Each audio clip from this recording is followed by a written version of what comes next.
शाहिद कोसो work YouTube channel में सभी दोस्तों के भली कार। दोस्तों अज बेहतरीन अपडेट शेयर कंदासीं तव्हांखे ॿुधाईंदासीं हिकु वॾी ख़बर। रियासत ड्रामे जो टीज़र अची चुको आहे। पहिरियों 2-3 टीज़र आया हुआ, लेकिन ही जेको आहे लास्ट टीज़र आहे। इन खां पोइ हाणे प्रोमो ईंदो, उन सां गॾोगॾु बाद में ड्रामो बि स्टार्ट थी वेंदो ऐं हलंदो।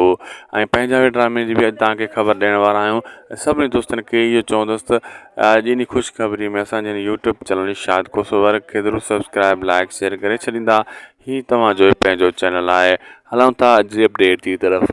दरअसल दोस्तों जेको पंहिंजा वे ड्रामो ज़बरदस्त हली रहियो आहे, जंहिंमें हाणे ॾिठो न तव्हां पुलिस जो किरदार बि अची वियो आहे। मां पहिरियों कुझु अर्सो पहिरियों तनक़ीद कई हुई त मां चयो ही अंधेर नगरी आहे, हिन में पुलिस जो किरदार ई कोन आहे, सिर्फ़ु माण्हू मारा लॻी पई आहे, वॾरा फ़ैसिला था करनि, कंहिंखे छॾनि था, कंहिंखे पकड़नि था।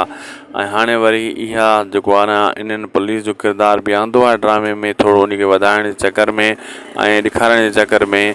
पोइ बि दोस्तों भली पुलिस जो किरदार आयो आहे।